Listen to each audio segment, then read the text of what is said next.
I'm going to begin by saying a big hello to you. And I'm thinking of Gene this morning. So then I want to say hello, hello, the way he always did. So looking forward to hearing Robert that rich history, focusing history that Robert has, and how he combines it with mindfulness. And to me, that's just what I need this morning in this holiday week, when many of us are having all kinds of feelings about Thanksgiving being so weird and different, um, and holidays being so weird and different. And it's a wonderful time to come back to mindfulness, and to come back to our center and to come back to what we share in focusing. And those of you who are new to focusing, you're just enveloped in the focusing attitude here in the helpers group. And it doesn't matter that you don't know focusing, you'll be finding that focusing place with us this morning. So thank you so much, Robert. And Melinda, you're up. On this Monday morning, I want to welcome everybody. And as Lynn was talking about Thanksgiving, it also reminded me that many here are from other countries, but also the holidays are approaching. And I'm sure wherever you are, that your experience with the holiday is going to be a little different this year. So when I was thinking about today and Robert's topic of mindfulness, it made me think that a few days ago, I got a puppy. And she is showing me how to be in the moment, and how so much of the time I'm always worried about the past or thinking about the future and what's going to happen to me. And now the last few days, I have been really, my body and my whole being has been in the moment of what she needs, and playing with her in the moment. And all of a sudden, all those worries in the past and the future have sort of dissipated. And I find it grounding. And so I'm really extra excited that Robert is here today to talk about how experience focusing can integrate and practice mindfulness in their practice. I have known Robert, we were just talking before you all joined, since the late 90s, when Mary and Jean first moved to the New York area. And I just started working with the Institute, and Robert was learning focusing with them. And so he has a special place in my heart, like almost everybody, but a special place in my heart. And I always thought he knew focusing even before he started learning it. It was just his presence. So I'm really grateful for Robert for being with us today. Thank you, Robert. Thank you. So I also talked with Lynn before we started. And what I was saying was that maybe the topic of the meeting is a little bit different than the description, maybe, or maybe a different emphasis. And I think the title I would give it now is, how does an experienced focuser, in this case myself, learn mindfulness? Mm-hmm. And I think many of you had the experience of learning a different modality, such as, in my case, also nonviolent communication. And right away, there was some way or something that we had that sometimes not even the teachers had. Mm. And it's really that knowing focusing that allows us to take in the information a little different, or actually very different. And Lynn was quoting Jean in response to what I just said. And so I'm asked, could you please say that again? Because I think it's a really beautiful description of what I want to get into. I'm not sure I remember Jean's exact words, but something about how focusing gives everything a quality of immediacy and personal meaning and depth that we can integrate all kinds of things with this experiential rootedness and making whatever it is our own through focusing. Was that what I said, Robert? Something Yes. like Yes, that. And so what I would like to do is just take some very simple mindfulness directions and really give us time to notice what we do with that as focusers. And one of the beautiful things about focusing is how we can customize everything for how something fits for us right now. So maybe we can just start out finding a meditation posture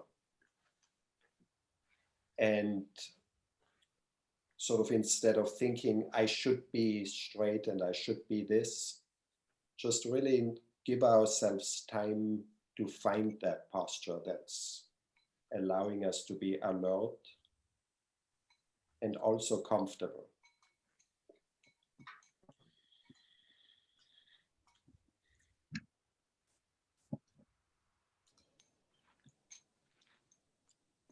And then give ourselves time to maybe adjust that posture. Maybe we need to move our hips a little bit back. Maybe there's a way we can sort of play with how straight we want to be without getting to that place where it's not comfortable anymore.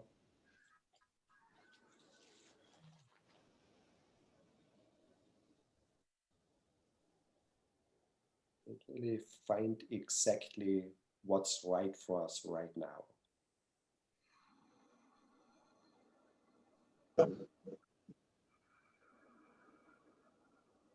And then what Melinda was saying with her puppy, which is kind of helping her to feel grounded.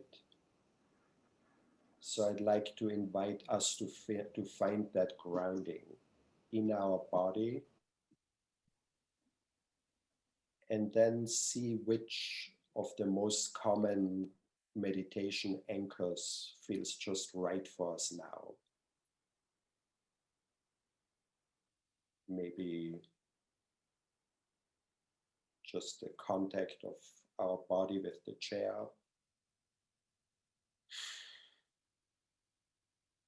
Maybe feeling the breath.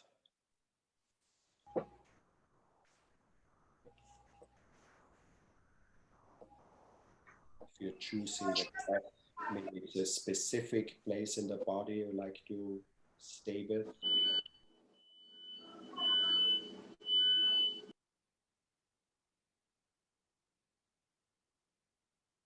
And maybe use the sounds around you as an anchor. Maybe the body is not that comfortable today, or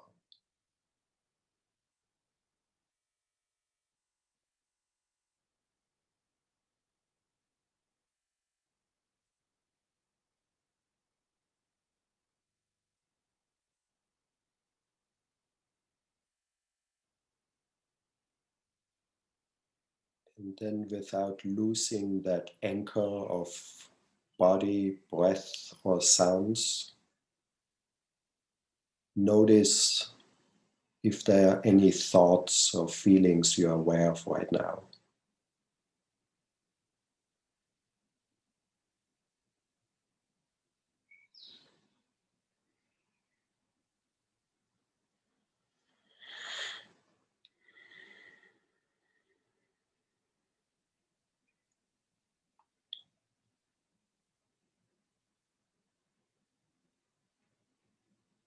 And then, as a possible topic just for right now,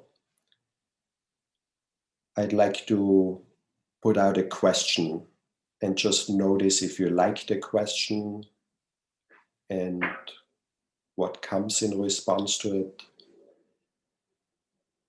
What's your motivation for practicing?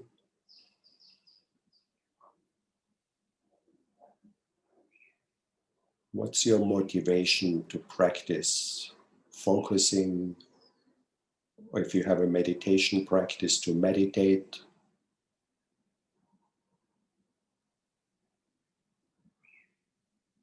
What's your practice to come to this meeting?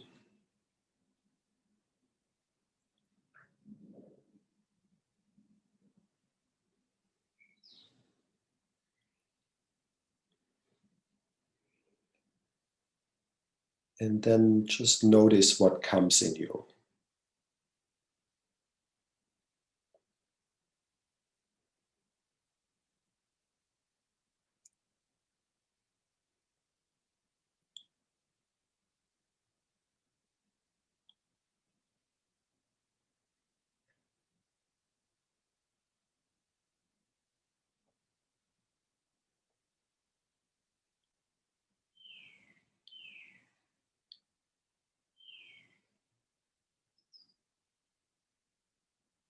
And if it feels right, please unmute yourself and maybe share some of what came for you with the group.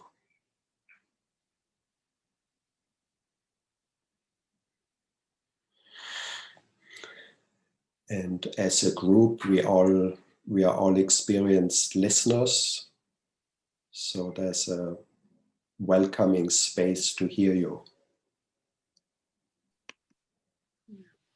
I'd like to share. I was surprised. The question, I thought, oh, I like that question, but I was really surprised. I've been a Zen practitioner for over 20 years and focuser for over 10. But what really came very strongly was I wanted to find a home. I wanted to find a home for both practices within. Yeah. So thank you. So maybe we can all notice how that finding a home lands in our bodies. Thank you. What came up for me many years ago, over 20, and when I first started with Buddhism first, and then focusing, has always been peace. Looking for a peaceful place and peaceful practitioners.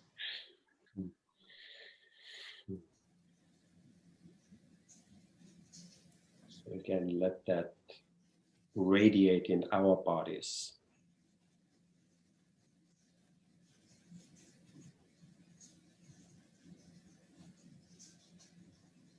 What came to me is my ambivalence about practice. That I love practice, the quietness of it and the nourishment of it. And something in me also resists it, wants to always be giving out and creating and doing. And then practice is the balance of that, of receiving and quieting. And I'm always struggling to really make space for that receptivity in myself that I know is central to everything. It's where everything comes from. And for some reason, something gets like jumpy about, oh, but I have to do this and I forgot to do that. And so I want to acknowledge that I really need help in the discipline of practice. So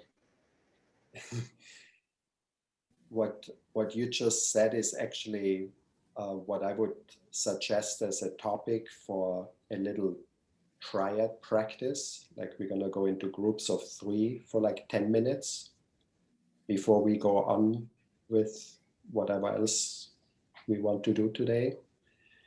And so what Lynn just said brings me back to the topic. The meeting is help for helpers. So the question I was thinking of, how does our practice help us to be there for others? And for me personally, where I am at this point in being clear about my motivation, is that how focusing and meditation is a tool for self-regulation, and how that is allowing me to be there for others in a way I wouldn't otherwise if I were just thinking of how can I help, how can I help. And it really changes for me every interaction, like from who I'm sharing the elevator with to what I'm doing right now. And so that's the question I would suggest. How does our practice, even this meeting, support us to support others? So if we could go into groups of 3 for like 10 minutes, and then come back and share some of the findings, and then see where we go from here. Maybe do a rain meditation as it said in the announcement.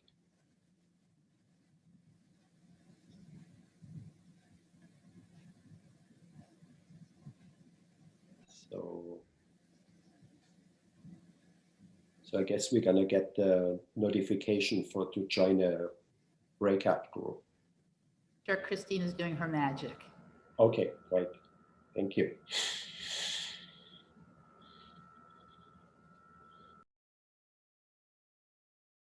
Hi, here we are. Welcome back. Suddenly, here we are. Welcome. I like the black woman. What? It says black women are divine. How lovely. Hey, welcome back. Hi, Robert. Hello. Hi, Robert. Oh, So I'd like to make some space to share any findings, anything that you would like to bring to the whole group, anything that you would like to be listened to that you just discovered, or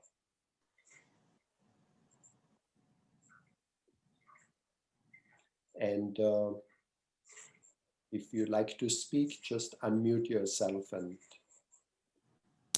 For me, the meeting the breakout groups always have this feeling of a hug. It's that I have so much gained from the warmth and people talking from their heart, and it's so easy and comforting and nurturing. I know it sounds like an advertisement for focusing, but it is. For me, this has been an awesome community, and it's like I feel like I landed in the right spot. Someone said about feeling like you found a home. That feels very close to what this does for me, and I'm grateful. I'm really grateful, and it's just been very important to me, and I can't wait each Monday morning for 8:15, and I make sure to have that blocked off. we like you as an advertisement for our group.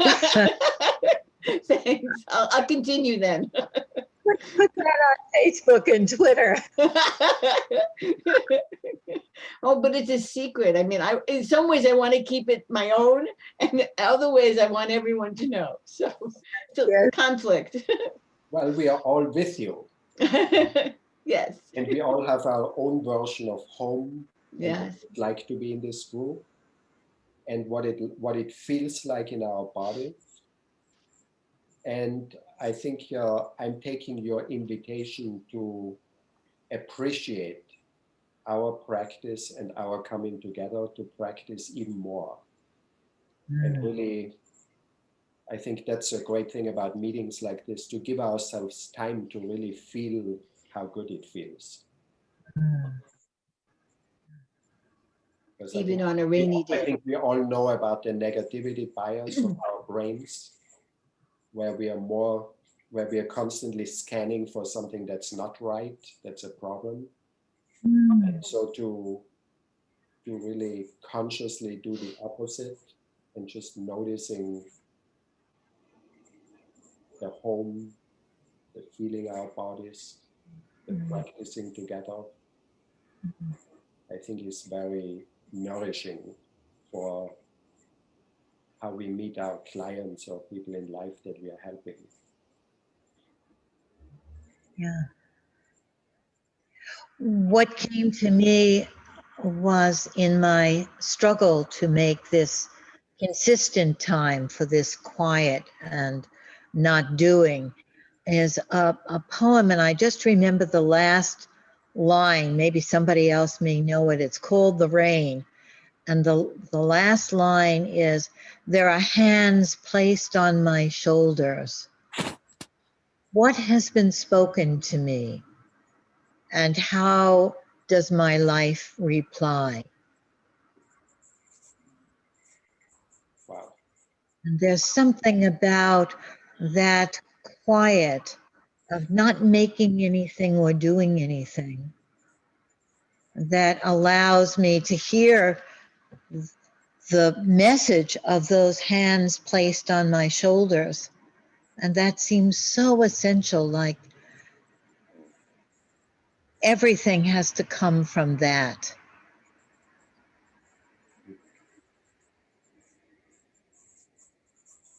Wow, thank you. And it also makes me think of what Melinda and Lynn were talking about before the meeting started, which is presencing the upcoming Thanksgiving, and how that I think it can always be stressful and happy in different ways, but this year in the pandemic, it's sort of another level of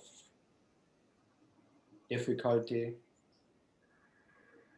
And I think those words you just said, we can really presence that difficulty and also presencing the support we give each other.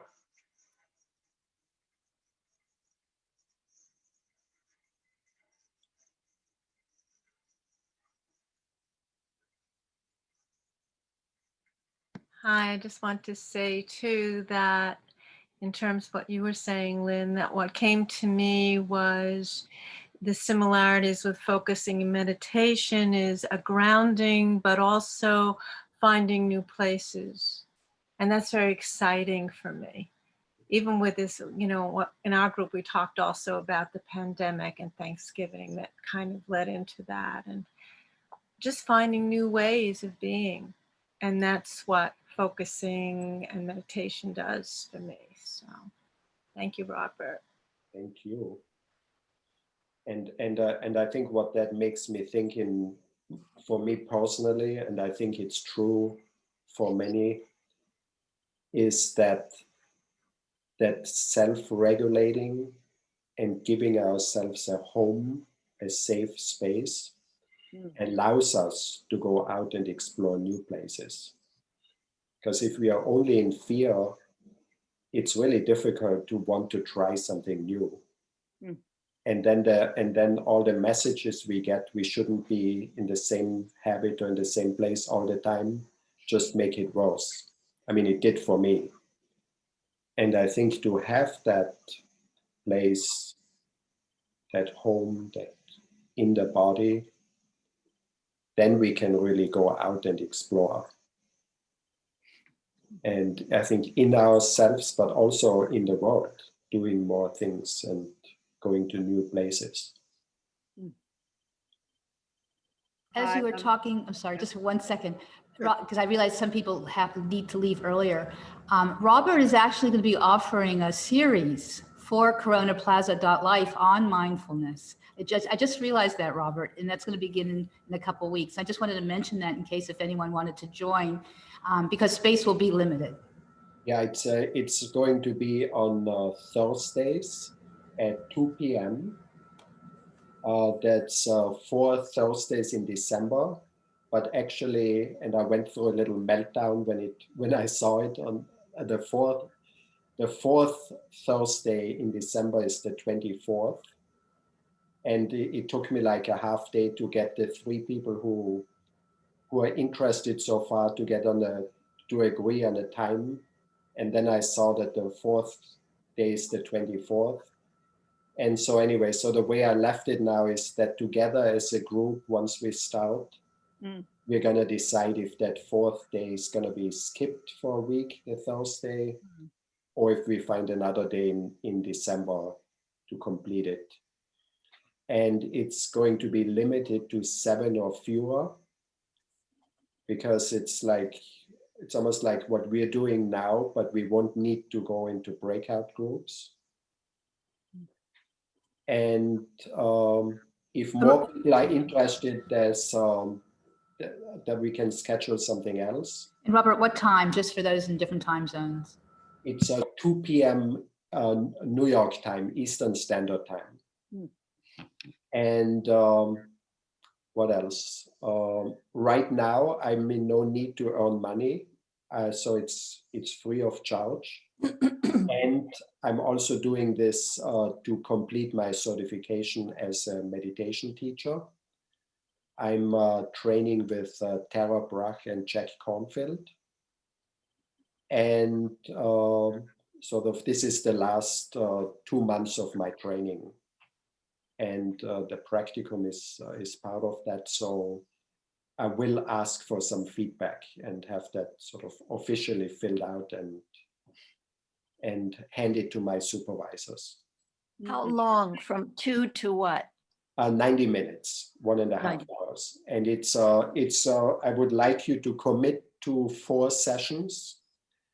And then there's an opportunity to go on, as to extend it, maybe go deeper in some aspect, but I sort of need to complete these 4 sessions for my certification. How can we learn more? Like how to sign up. I put it on the chat, my Okay. email. Thank you. Can we try some of that now? Were you thinking of that? Of mindfulness and meditation? And Okay, so let's see. I think what I'm going to do is guide you through a rain meditation. And for like 5 to 10 minutes, and then see if there are any questions, and then go into like our usual breakout rooms. Anyway, that's the goal. So let's see what happens. So what I would like you to do is hold,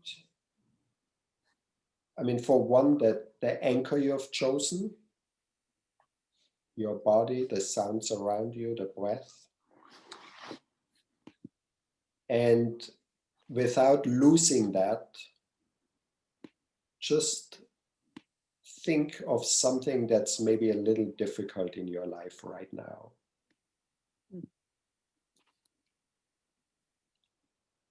If it's a few things, maybe see which of those would be good to be with, like for about 10 minutes. So maybe not the most triggering issue, but something that you do care about.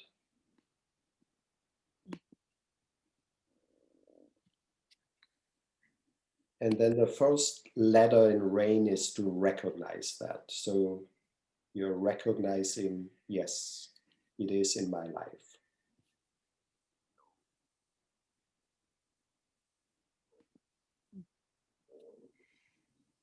And also recognize your reaction to that problem. Maybe a habit of yours,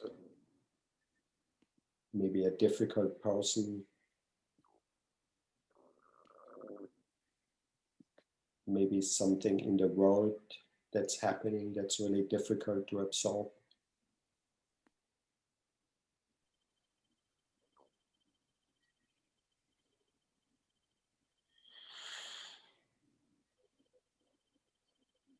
And then the A in RAIN stands for allowing it. You accept it, you acknowledge it, you allow it. And maybe notice if it's possible to relax a little bit without trying to push this away or run away from it.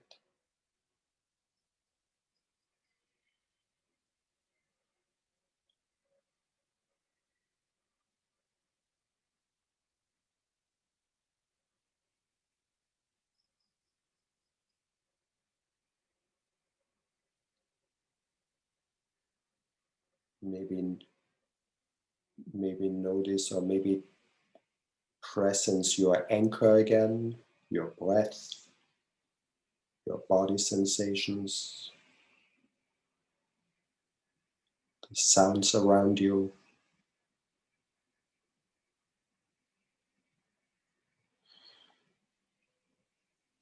And then the letter I stands for investigate.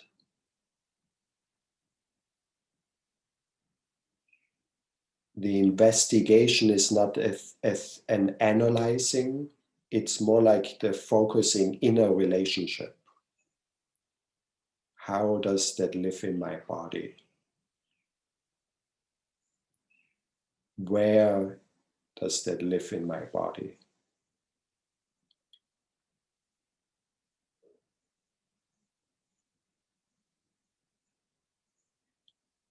Is it pleasant, unpleasant, neutral?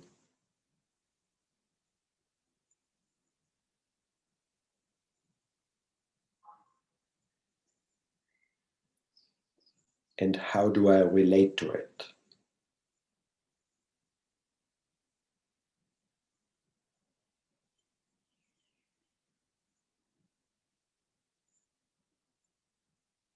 And then do the best you can to be curious and kind.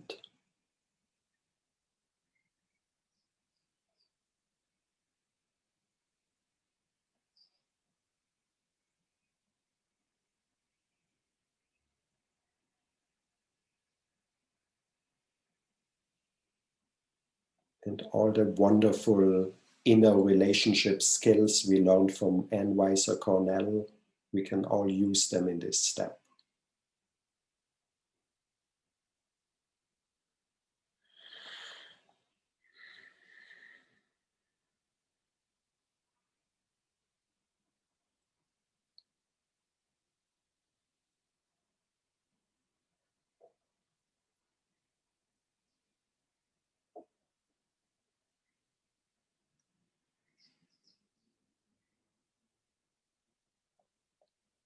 And then the last step of rain, as it's taught by Tara Brugge,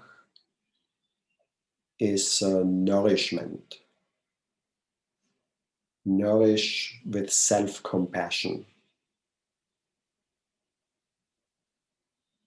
So that place in you, give that the kind of nourishment it needs.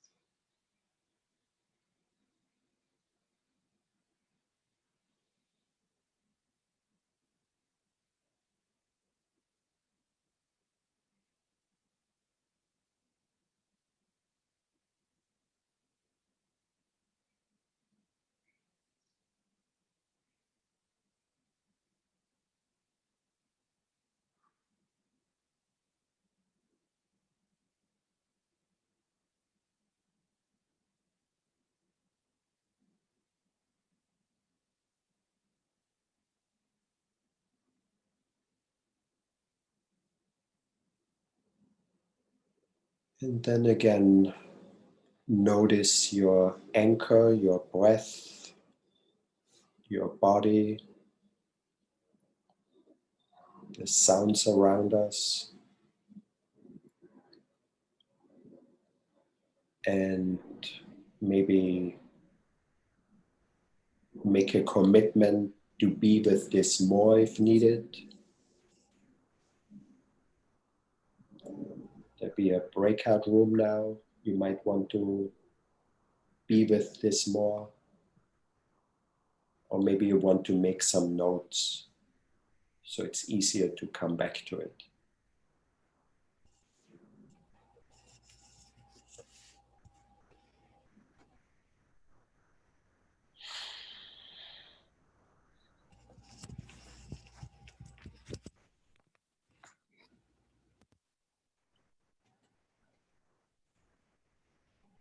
And then at your own pace, come,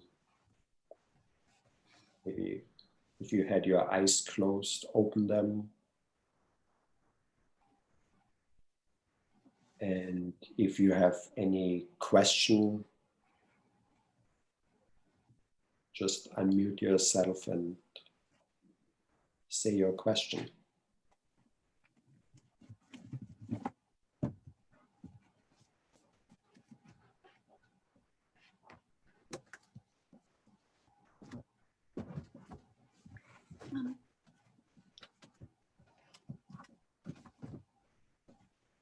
I had a question. I was a little stumped with nourishment. Nourishment. So maybe it was just the issue I picked was difficult, but if you could talk more about that, I'd like that. Well, I mean, the way I think of nourishment, it could be anything from, I mean, it's used with food, but it's also contact, space, kindness, respect. All this is, and then I don't know if you want to name your thing. If that's something you want to do, maybe we could. Oh, yeah, actually that helped. It was just my sort of dependence on my children, you know, for well-being. And I saw it as stairs, you know, and an effort. But that made sense, you know, to treat that. So I would say that worry, what does that need? Okay. Maybe just you noticing it and paying attention to it and being interested in it. Yeah. Accepting it was good. I could feel accepting it. And then I think that's the wonderful thing with focusing, that we that we really that we are very good at customizing and trying out things and see, no, that's not right. It's not about, and then, oh, this fits. So really see what kind of nourishment would really contact this the right way. Thank you.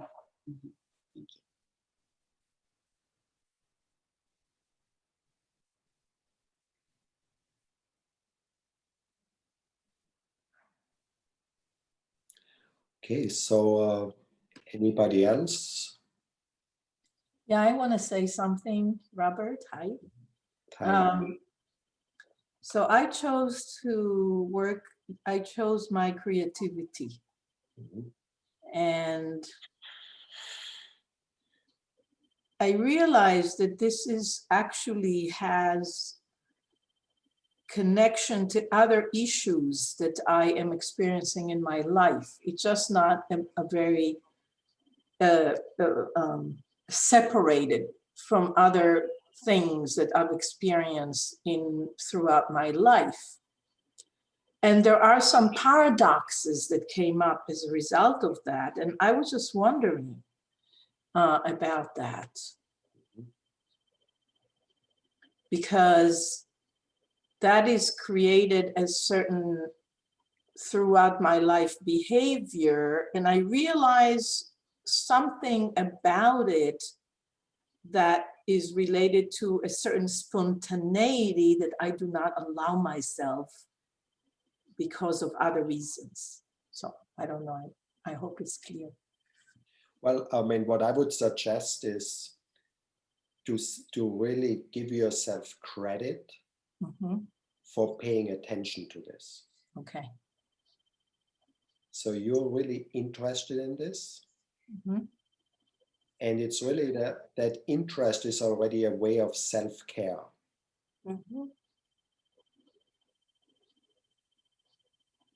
And one thing you said, it's that you see connections to other parts of your life. Yeah. So maybe just notice, like maybe give yourself the time to notice how you feel that in your body. Mhm. Okay. Like what comes when I ask you to notice how it is in your body? So I'm sensing that in my upper gut, Mhm. like as a tension, and in my heart. Right. So maybe that would welcome some care and kindness. And you already have a lot of curiosity. Yeah. So that's really great. Yeah. Maybe that place, and then maybe put your attention more to the sense of it, Mhm. how it is in your body, and almost like put a little less emphasis on the thinking. Mhm. That would be my suggestion. Yeah. Thank you. Thank you. Thank you.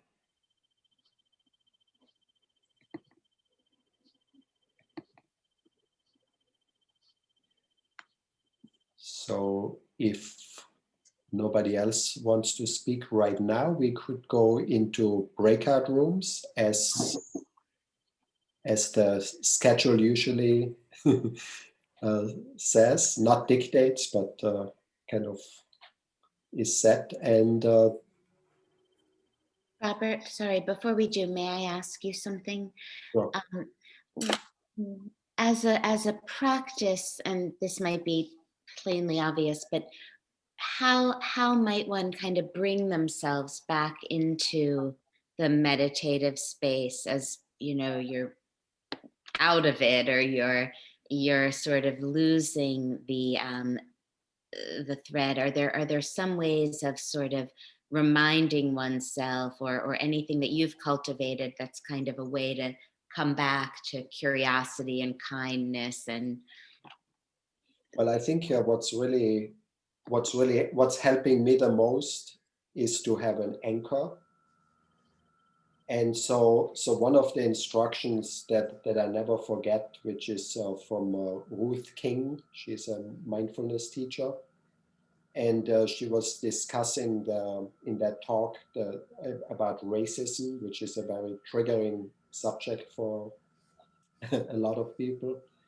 And right in the beginning of the talk, she asked people to keep most of their attention on their body. And I always remember, like, wow, it's like we're going into this really serious topic, and the instruction is to keep most of your attention on your body. So I think one of the great things about mindfulness meditation is to be able to shift one's attention from being caught up in thoughts to, again, the body sense, the breath, the sounds around us. So that would be my suggestion. thank you so much. Robert, I have a question about the body. So I come from a background of body work. I've been palpating bodies for many years. And and especially in craniosacral work, if you're familiar with that. So for example, when you ask me to sense something in my body, I'm really sensing also not just the area, but I'm sensing the direction of the movement. There's a movement that is created in the body. And to me, the movement is very meaningful. It tells me something. Mm-hmm. So I know that in focusing, we don't go to that extent, but I'm sort of like wondering how, if you can say something, because I always go to the details of that just because I'm used to.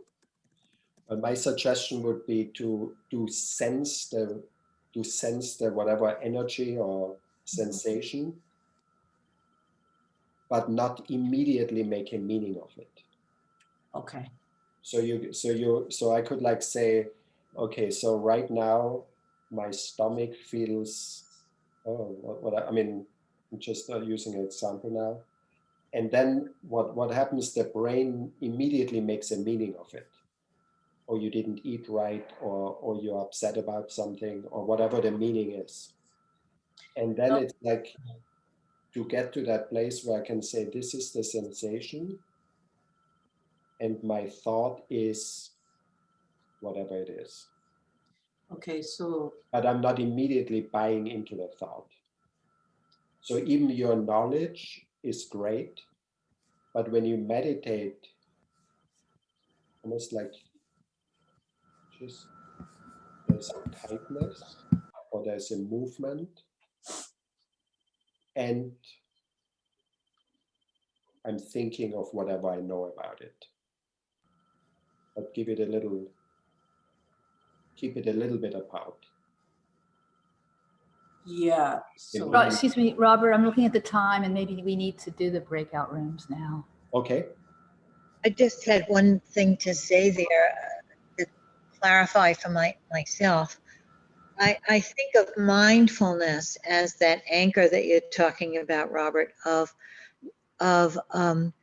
holding open the space without meaning. Like a way that I do it is to just look at things and just the visual, or to just hear things, or just the sensation in the body or breath. And focusing has the element of meaning built into it. Exactly. What does it saying? And so for me, the mindfulness often needs to come first, a space of just being, clearing this space of being, and then the meaning can emerge and be followed with the focusing. I just wondered if that's like that for you or other people that. It fits 100, for me that fits 100%. And I think that'd be a really good place to go into breakout rooms. Thank you for that.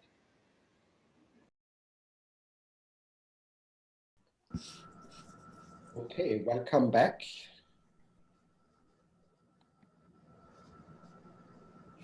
Like to. We're waiting for Lynn, I hope.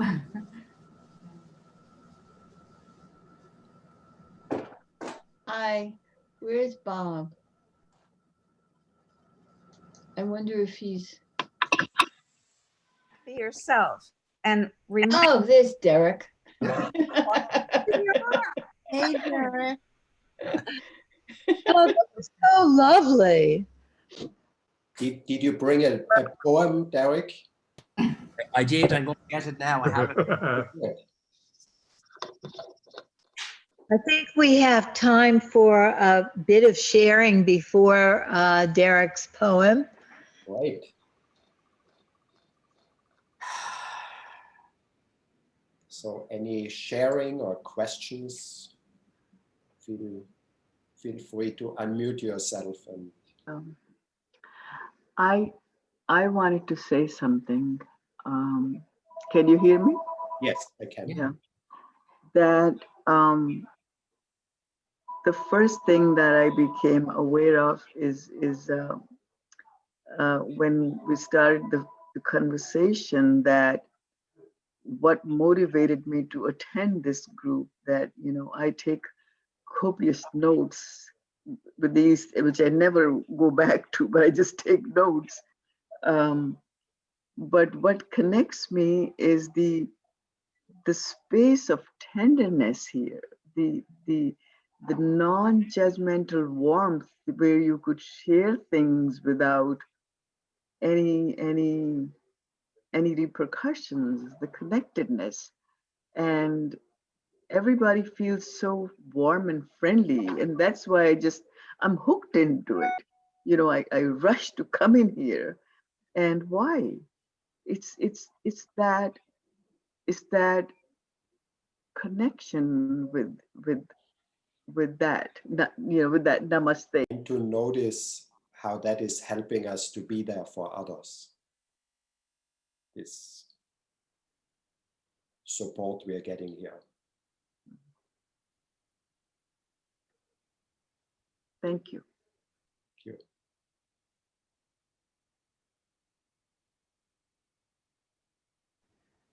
Sashi, when you say warmth, the warmth, I could just feel that warmth here with us. And it's such a visceral word. I mean, support is a little bit more abstract or something. Warmth, it's like we could just feel that among us and how it's warming us and, and helping us to be warm for others. But that it counts that it's just doing it for us. It's not for the only for the purpose of others. Is that right, Robert? Well, the way I look at it is like our self-regulation, our feeling supported, allows us to be more present and more giving to others. Really not forget that. Yes. And I think that's the wonderful, beautiful intention of this meeting, even the name of it, Help for Helpers. Yes. And I think for me, it's really so important that self-care and care for others are not two separate things. Yes, yes, yes. But that each meditation can have an intention to get to know my mind, to regulate my nervous system, and that will benefit others. And to really know that, not just as an idea, but really know that every day, that if we do this practice, if we have a meeting like this, we are there in a way for others that otherwise we wouldn't be able to if we are in a depleted state. And Robert, that really fits the quote I picked for today. Really? Oh, good. So I let you, I think the time is for that quote because we are almost at the end. It goes back to the wisdom of Rumi where he says, be a lamp or a lifeboat or a ladder. Help someone's soul heal. Walk out of your house like a shepherd. Would you say it one more time, Derek, so we could take it in this mindfulness in our bodies? To be a lamp or a lifeboat or a ladder. Help someone's soul heal. Walk out of your house like a shepherd. Thank you. Beautiful. So I just want to also thank Melinda and Lynn for creating this beautiful supportive space. And thank you for inviting me to be part of this. Robert, thank you so much. Thank you, Robert. It's been really delightful. Thank you all for your questions and what you shared. Thank you, Robert. Thank you, Robert. Thank you. Thank you. It's been very special. Yeah. Very Thank you. Thank you, Christine, too, for the Zoom technique. Yeah. You're welcome. Christine's cat. It rains a lot in Ireland and I will see the rain very differently now. And it's raining here today. It's raining here. Plans to see the rain. I like that rain. Derek, I hope you put the poem in the chat too for us. I'll be dancing in the rain. I have to say, I did not read any chat. So if anybody has anything they want me to know, maybe I just. A lot of thank yous, Robert. Maybe I just put my, yeah. Thanks to all for the sense of warmth. Yes. Yes. In honor of Thanksgiving, we are all present. We are all here. We can hear. We're alive. We're functioning. Yay! Yes, yes. Yay! I'm very grateful for that.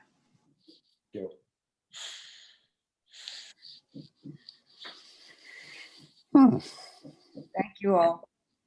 Thank you. It's so nice to hear this spontaneous. I like these little spontaneous. Just as we're leaving, these little spontaneous remarks. Well, we don't really want to leave. So we're, I like the soaking in the warmth. It's like Yes. soaking in a warm bath. That's right. That's right. Delay the departure. Yes. It's hard Enjoy to- the week, everyone. See you. Yes. Be well. Yes. See you Bye-bye. next week. Take Bye. care. Have a Be good well. Thanksgiving. Have a good Thanksgiving. Thank Have a you good very week. much. Bye. Bye-bye. Bye.